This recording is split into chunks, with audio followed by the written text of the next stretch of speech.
Chào mừng các bạn đến với kênh Bé Học Vui. Chào các bạn, hôm nay chúng mình cùng đọc bài thơ Mưa rơi.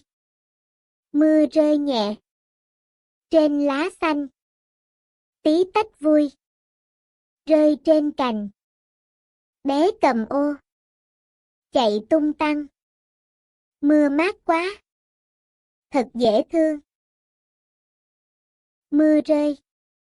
Mưa rơi nhẹ trên lá xanh, tí tách vui rơi trên cành. Bé cầm ô chạy tung tăng, mưa mát quá, thật dễ thương. Mưa rơi nhẹ trên lá xanh, tí tách vui rơi trên cành.